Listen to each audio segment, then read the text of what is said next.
તો આપણો નેક્સ્ટ સવાલ છે, લક્ષણો કઈ રીતે જનીનના નિયંત્રણ હેઠળ હોય છે? તો આપણા કોષમાં જે ડીએનએ આવેલું છે એ ડીએનએ પ્રોટીન સંશ્લેષણ માટેની માહિતીનો સ્ત્રોત છે. એટલે કે ડીએનએ જે છે એ ડીએનએ ચોક્કસ પ્રકારના પ્રોટીન ઉત્પન્ન કરે છે. જનીન જે છે એ ડીએનએનો ખંડ છે અને જનીન એ પ્રોટીન માટેની ચોક્કસ સાંકેતિક ભાષા છે. આ પ્રોટીન ઉત્સેચકની જેમ વર્તે છે અને સજીવમાં ઉત્સેચક ચોક્કસ પ્રક્રિયાને ઉત્તેજે છે. કોઈ ચોક્કસ પ્રક્રિયા થાય એના માટે ઉત્સેચકો જવાબદાર છે અને આ ક્રિયામાં ઉત્પન્ન થતી નીપજ એ ચોક્કસ લક્ષણની અભિવ્યક્તિ પ્રેરે છે. તો કોષમાં જે ડીએનએ છે એ ડીએનએ એ પ્રોટીન સંશ્લેષણની માહિતીનો સ્ત્રોત છે.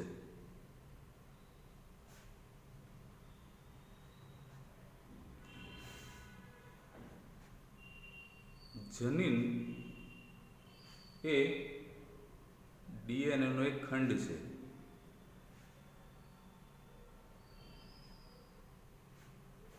કે જે પ્રોટીન માટેની ચોક્કસ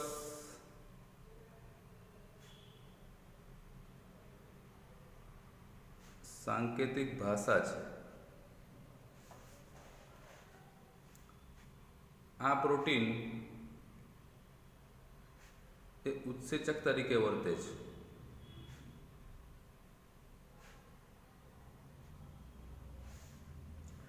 અને સજીવોમાં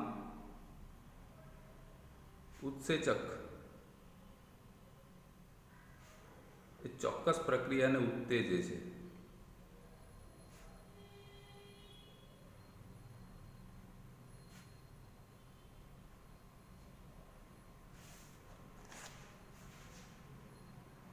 અને આ ક્રિયામાં ઉત્પન્ન થતી નીપજ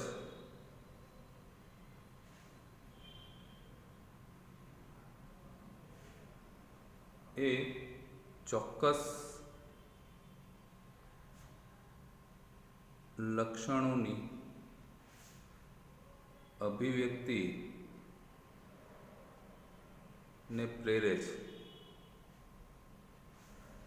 દાખલા તરીકે આપણા જે ઉદાહરણ છે બગીચાના વટાણાના છોડ, એની અંદર ઊંચાઈનું લક્ષણ જોવા મળે છે. હવે છોડમાં ઊંચાઈનો જે આધાર છે એ ઉત્પન્ન થતા અંતઃસ્ત્રાવની માત્રા પર રહેલો છે. જો અંતઃસ્ત્રાવ વધારે ઉત્પન્ન થાય તો છોડ ઊંચો થાય, જો અંતઃસ્ત્રાવ ઓછા ઉત્પન્ન થાય તો છોડ નીચો રહી જાય. હવે આ અંતઃસ્ત્રાવની માત્રાનો આધાર એ ચોક્કસ ઉત્સેચકનું સંશ્લેષણ કરતી ક્રિયાની કાર્યક્ષમતા પર નિર્ભર છે. જો ચોક્કસ ઉત્સેચક કાર્યક્ષમ રીતે ઉત્પન્ન થાય તો અંતઃસ્ત્રાવ વધારે ઉત્પન્ન થાય અને છોડ ઊંચો થાય. પણ જો ઊંચાપણા માટેના જનીનમાં કોઈ પરિવર્તન આવે તો ઉત્સેચકની કાર્યક્ષમતા ઘટે, ઉત્સેચક ઓછા ઉત્પન્ન થાય એટલે અંતઃસ્ત્રાવ પણ ઓછા ઉત્પન્ન થાય અને છોડ જે છે એ નીચો રહી જાય. તો આ રીતે જનીન એ પ્રોટીન સંશ્લેષણ દ્વારા લક્ષણોને નિયંત્રિત કરે છે. તો દાખલા તરીકે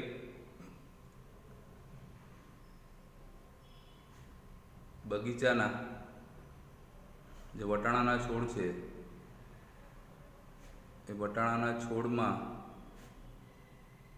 ઊંચાઈનું લક્ષણ જોવા મળે છે.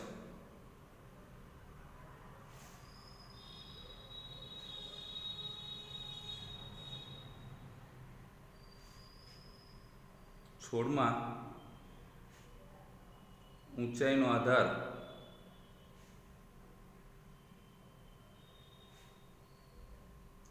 ઉત્પન્ન થતા ચોક્કસ અંતઃસ્ત્રાવ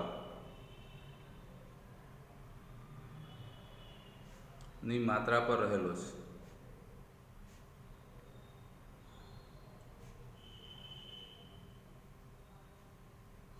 કે જે છોડની વૃદ્ધિ પ્રેરે છે.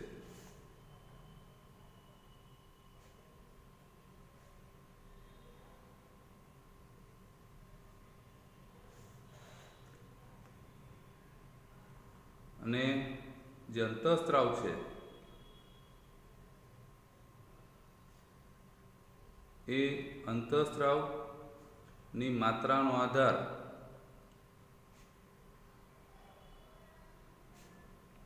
ઉત્સેચક પર રહેલો છે.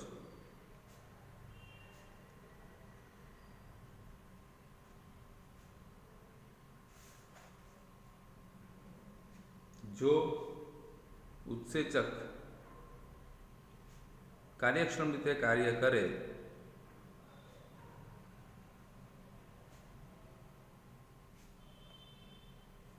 તો અંતઃસ્ત્રાવ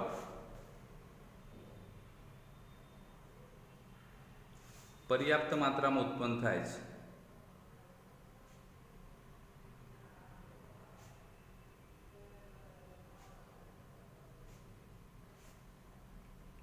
આથી તે છોડ ઊંચો થાય છે. પણ જો ઊંચાપણા માટેના જનીનમાં કોઈ પરિવર્તન આવે અને ઉત્સેચકની કાર્યક્ષમતા ઘટે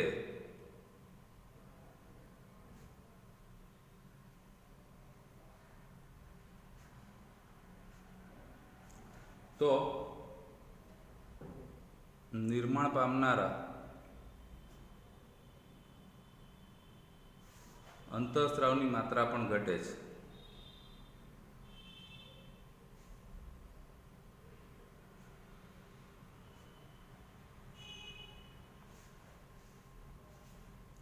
આથી તે છોડ નીચો રહે છે.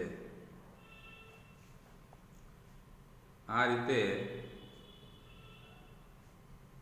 જનીનો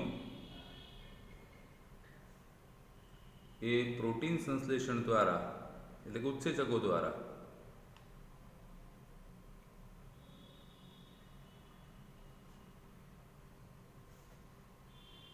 લક્ષણોને નિયંત્રિત કરે છે.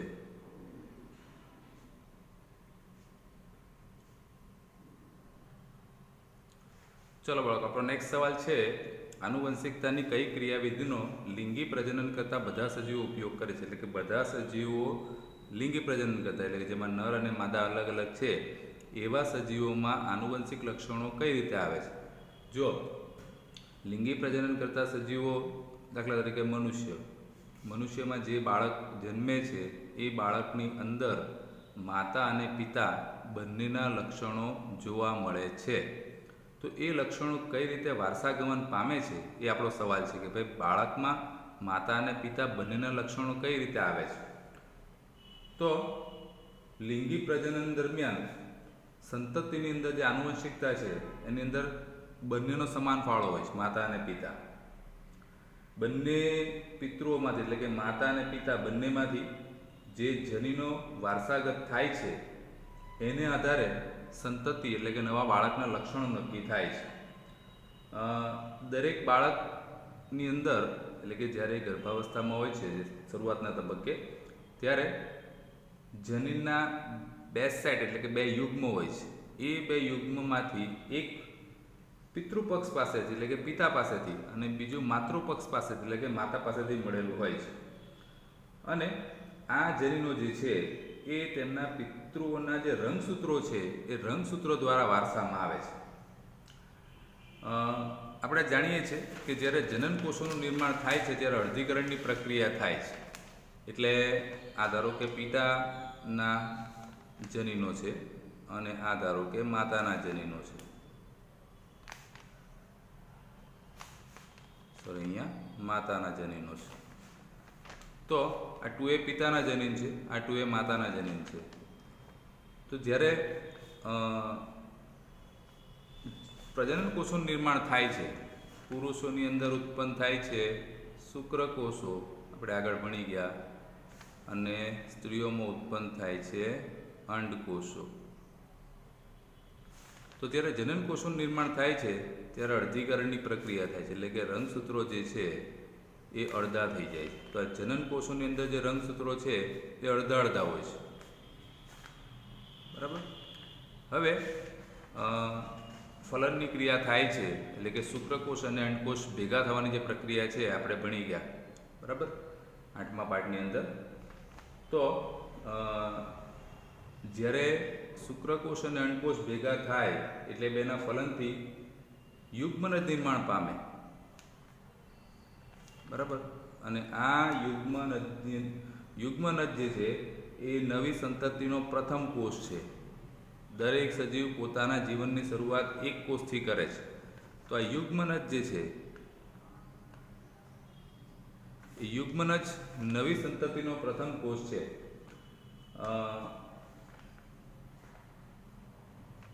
જે નવી સંતતિ જન્મે છે એની અંદર રંગસૂત્રોની સંખ્યા ફરી પાછી સામાન્ય, એટલે કે 2a થઈ જાય છે.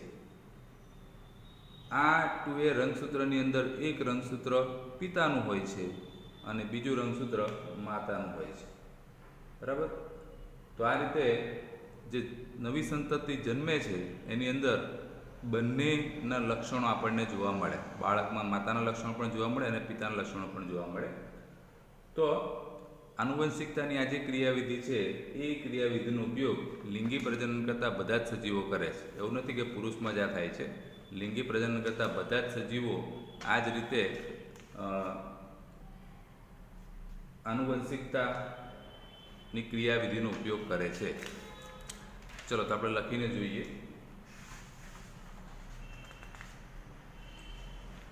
તો લિંગી પ્રજનન દરમિયાન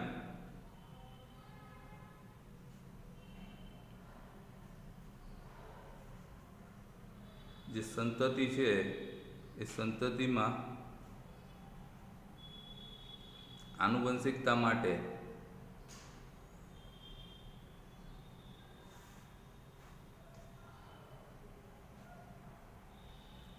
બંને પિતૃઓનો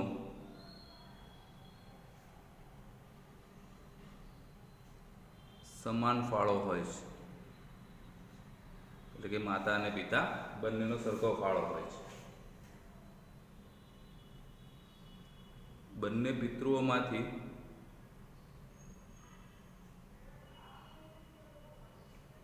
વારસાગમન પામતા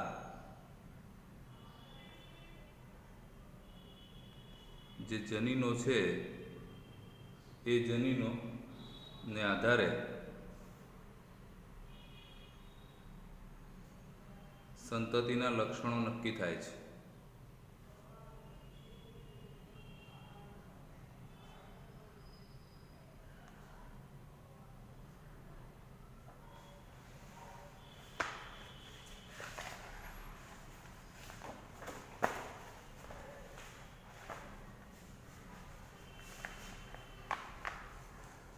દરેક સંતતિમાં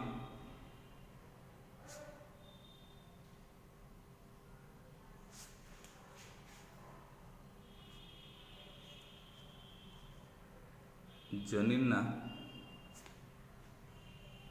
બે સેટ, એટલે કે યુગ્મ જોડકું હોય છે.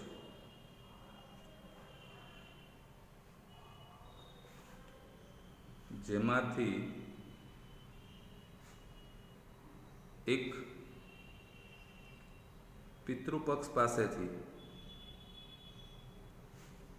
અને બીજું માતૃપક્ષ પાસેથી પ્રાપ્ત થાય છે.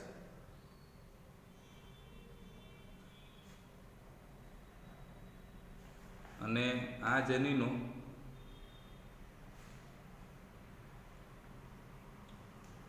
તેમના પિતૃઓના જે રંગસૂત્રો છે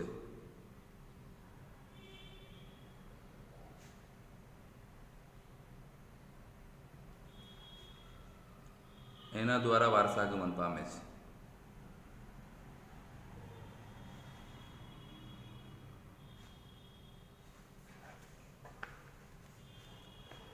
જનન કોષોના નિર્માણ દરમિયાન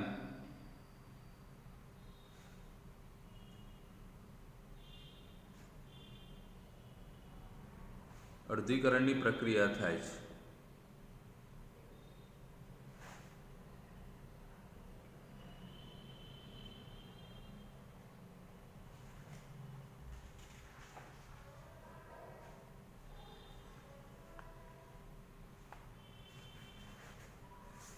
આમ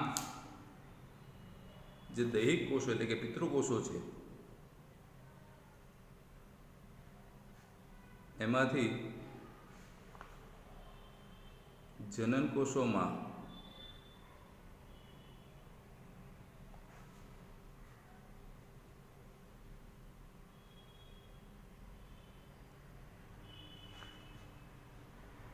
રંગસૂત્રની જોડમાંથી આમ પિતૃકોષમાંથી જનનકોષમાં માત્ર એક જ રંગસૂત્ર આવે છે. જે જોડી છે એમાંથી એક જ રંગસૂત્ર જનનકોષોમાં આવે છે. આમ પિતૃકોષમાંથી જનનકોષમાં માત્ર એક જ રંગસૂત્ર આવે છે. બરાબર, આગળ જોઈ ગયા 2A છે એમાંથી માત્ર એક જ આવે છે. જ્યારે માતૃ અને પિતૃ એટલે કે માતા અને પિતા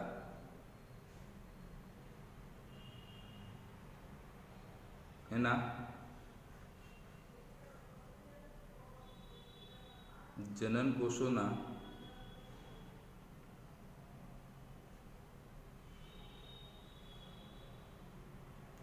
ફલનથી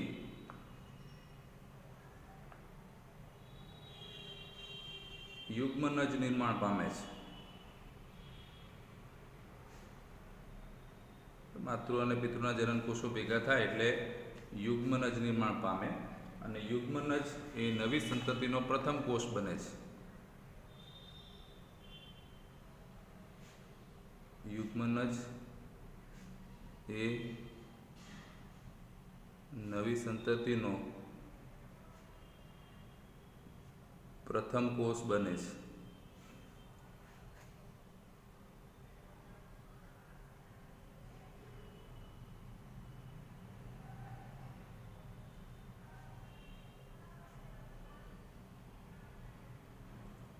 આમ જે નવી સંતતિ છે એ નવી સંતતિમાં રંગસૂત્રોની સંખ્યા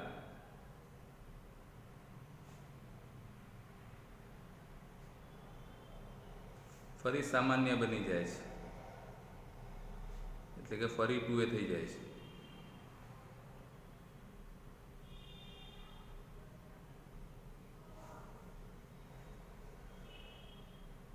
જેમાં એક રંગસૂત્ર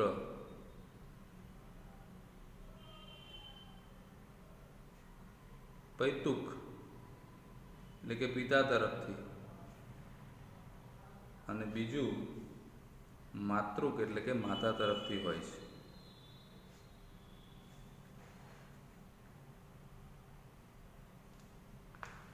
આમ સંતતિમાં રંગસૂત્રોની સંખ્યા નિશ્ચિત જળવાયેલી રહે છે.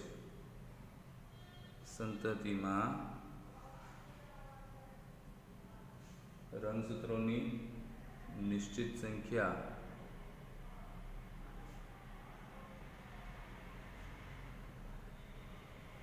જળવાઈ રહે છે અને જે રંગસૂત્રો એ જાતિના ડીએનએની સ્થાયીતાને સુનિશ્ચિત કરે છે. જે જાતિના ડીએનએની સ્થાયીતાને સુનિશ્ચિત કરે છે.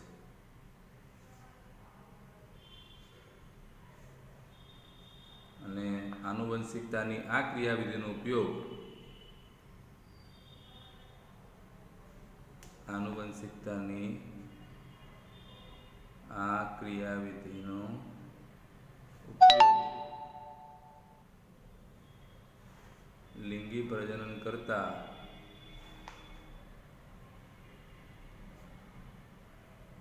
બધા સજીવો કરે છે.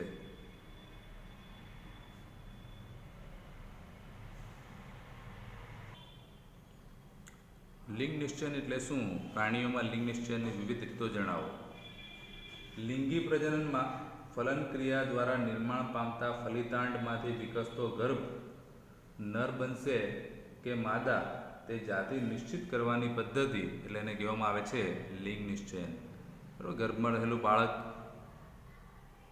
નર જન્મશે કે માદા જન્મશે લિંગી પ્રજનન કરતા પ્રાણીઓમાં એ ઘટના લિંગ નિશ્ચયન તરીકે ઓળખાય છે. જુદી જુદી જાતિઓ છે એ લિંગ નિશ્ચયન માટે જુદી જુદી પદ્ધતિનો ઉપયોગ કરે છે.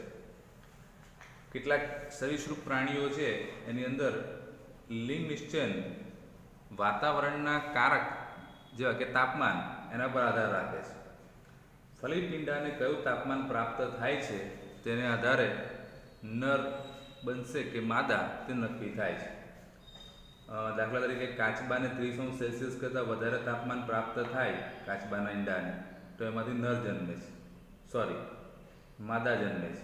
જો કાચબાના ઈંડાને 30°C કરતાં ઊંચું તાપમાન પ્રાપ્ત થાય તો એમાંથી માદા જન્મે છે. પરંતુ મગરમાં ઊંધું છે. જો મગરના ઈંડાને ઊંચું તાપમાન પ્રાપ્ત થાય તો એ નર જન્મે છે. બરાબર, કાચબામાં ઊંચું તાપમાન હોય તો માદા જન્મે અને મગરમાં જો ઊંચું તાપમાન પ્રાપ્ત થાય તો નર જન્મે. પણ જો મગરમાં ઈંડાને નીચું તાપમાન પ્રાપ્ત થાય તો એનો વિકાસ માદા તરીકે થાય છે.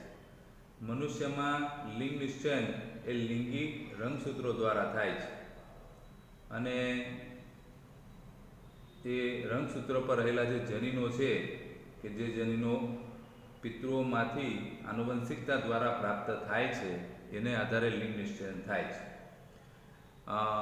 અપવાદરૂપ સ્નેલ એટલે કે ગોકળગાય એ પોતાનું લિંગ બદલી શકે છે. એમાં લિંગ નિશ્ચયન એ જનીનિક નથી. તો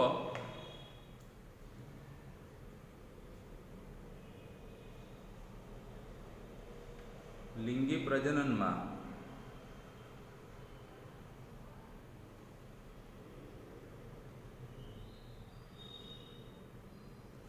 ફલન ક્રિયા દ્વારા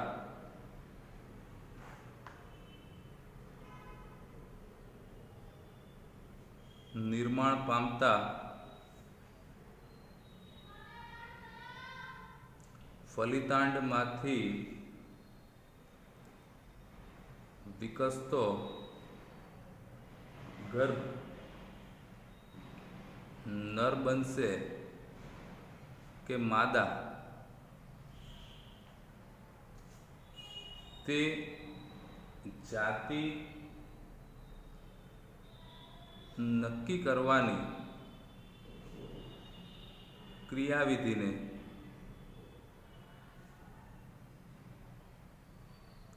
લિંગ નિશ્ચયન કહે છે.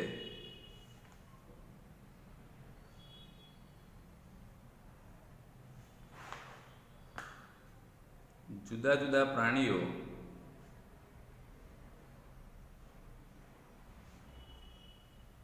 લિંગ નિશ્ચયન માટે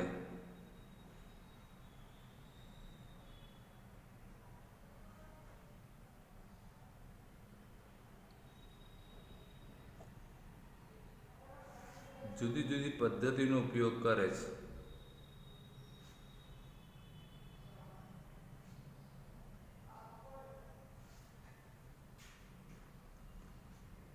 કેટલાક સરીસૃપ પ્રાણીઓ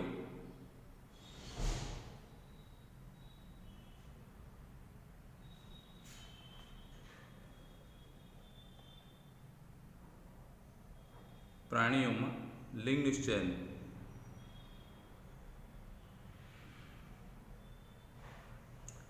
એ વાતાવરણના કારક જેવા કે તાપમાન ઉપર આધાર રાખે છે.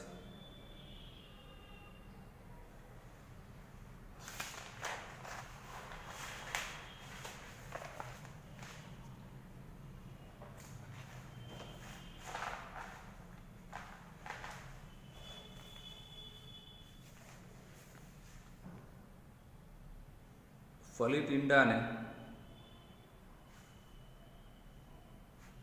કયું તાપમાન પ્રાપ્ત થશે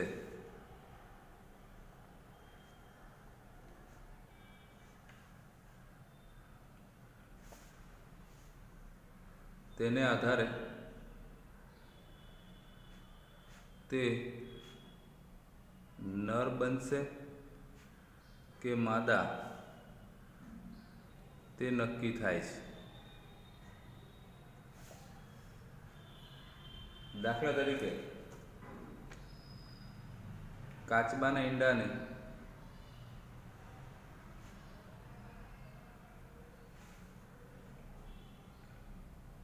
°C કરતાં ઊંચું તાપમાન પ્રાપ્ત થાય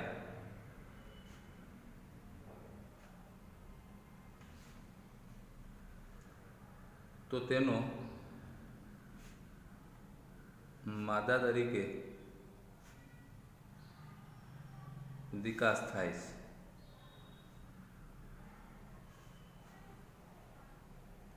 જ્યારે મગરના ઈંડાને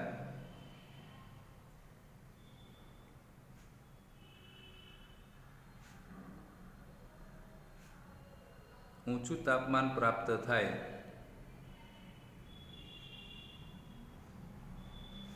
તો તે નર તરીકે અને નીચું તાપમાન પ્રાપ્ત થાય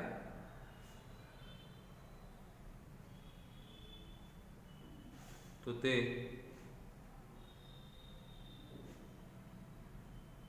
માદા તરીકે વિકાસ પામે છે.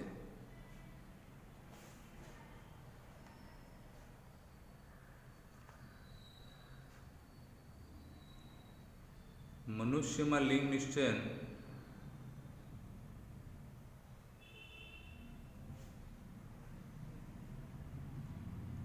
લિંગી રંગસૂત્રો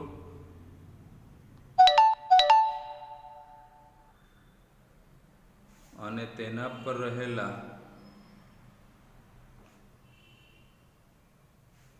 જનીનો દ્વારા થાય છે.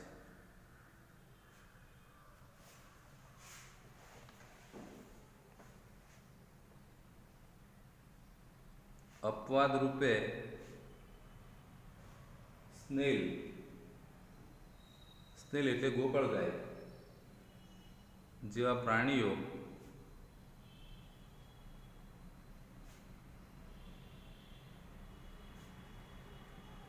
પોતાનું લિંગ બદલી શકે છે.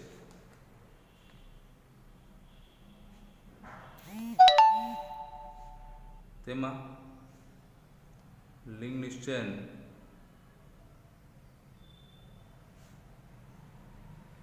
જનીનિક નથી.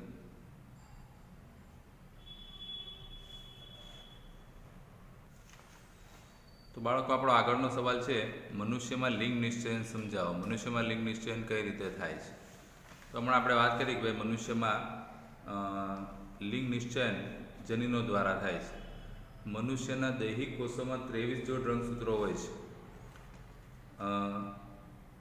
એટલે કે નર અને માદા બંનેમાં 23 જોડ રંગસૂત્રો હોય છે. આ 23 જોડમાંથી 22 જોડ રંગસૂત્રો એવા છે, 22 જોડ કે જે બંનેમાં સેમ હોય છે, નર અને માદા. સ્ત્રીઓમાં 23મી જોડના બંને રંગસૂત્ર સરખા હોય છે, એટલે કે એને આપણે XX કહીએ, XX પ્રકારના હોય છે, બંને સરખા હોય છે. પુરુષોમાં 23મી જોડના રંગસૂત્રમાં એક રંગસૂત્ર સ્ત્રીના X રંગસૂત્ર જેવું હોય છે, પણ બીજું રંગસૂત્ર એના કરતાં કદમાં થોડું નાનું હોય છે, જેને Y રંગસૂત્ર કહેવામાં આવે છે. ટૂંકમાં નરના જે રંગસૂત્રો છે એનું બંધારણ 22 જોડ પ્લસ XY પ્રકારનું હોય છે, જ્યારે સ્ત્રીઓમાં 22 જોડ પ્લસ XX પ્રકારનું હોય છે.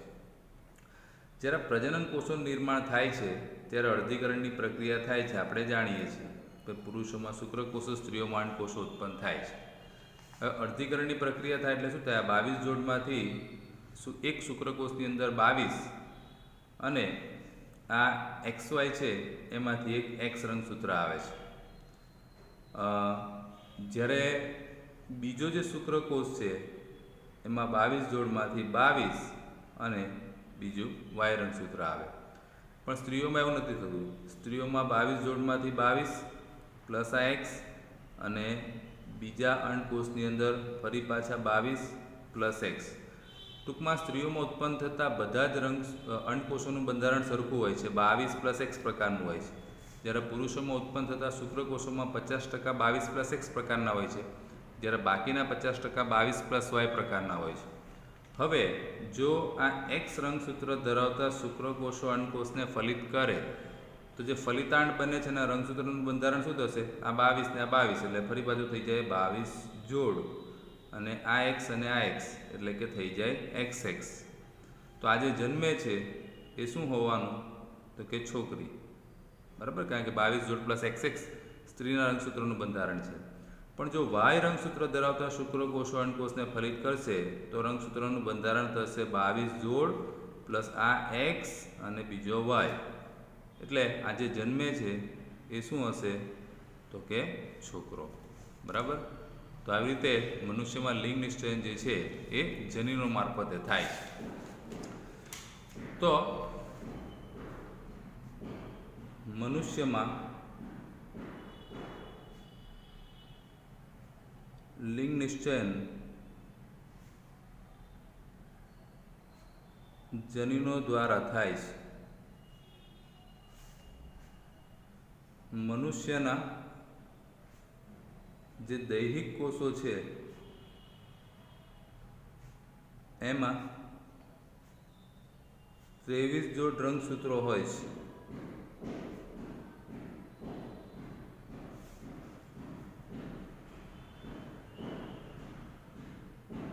જે પૈકી 22 જોડ રંગસૂત્રો સ્ત્રી અને પુરુષ બંનેમાં સમાન હોય છે.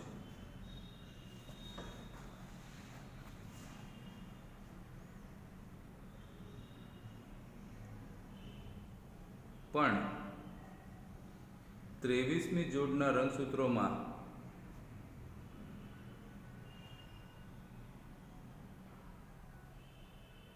સ્ત્રીઓમાં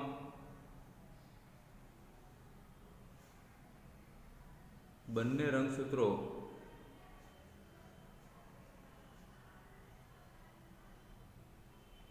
સમાન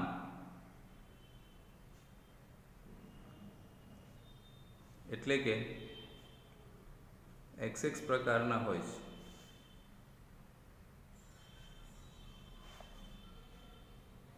જ્યારે પુરુષોમાં જે 23મી જોડના રંગસૂત્રો છે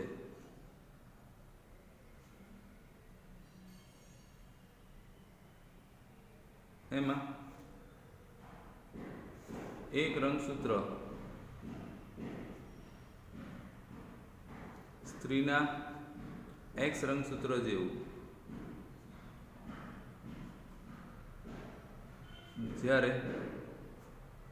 બીજું રંગસૂત્ર તેના કરતાં કદમાં થોડું નાનું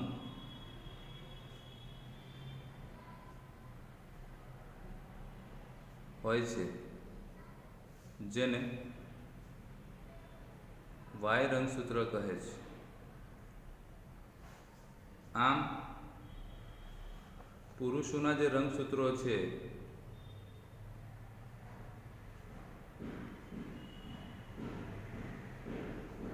એનું બંધારણ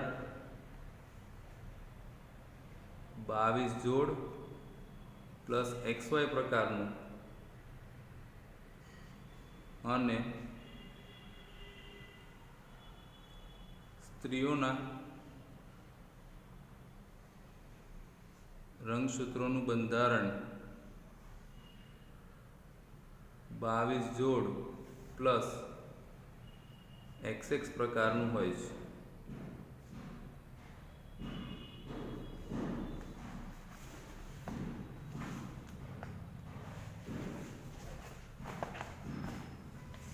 હવે પ્રજનન કોષોના નિર્માણ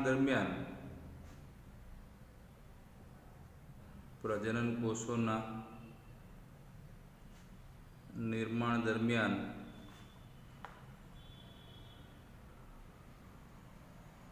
અર્ધીકરણની પ્રક્રિયા થાય છે.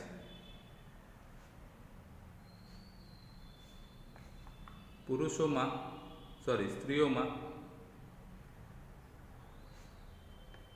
ઉત્પન્ન થતા બધા જ અંડકોષો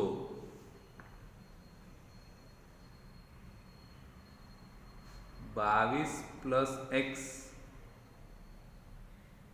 બંધારણ ધરાવે છે, જ્યારે પુરુષોમાં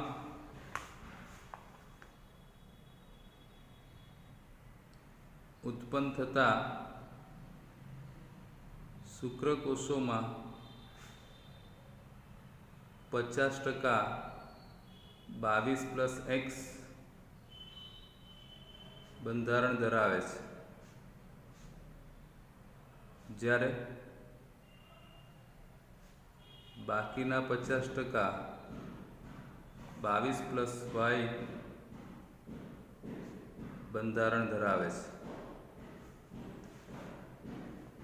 જો X રંગસૂત્ર ધરાવતા શુક્રકોષો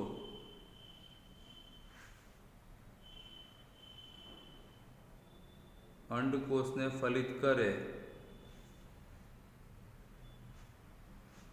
તો છોકરી જન્મે છે, અને જો Y રંગસૂત્ર ધરાવતા શુક્રકોષો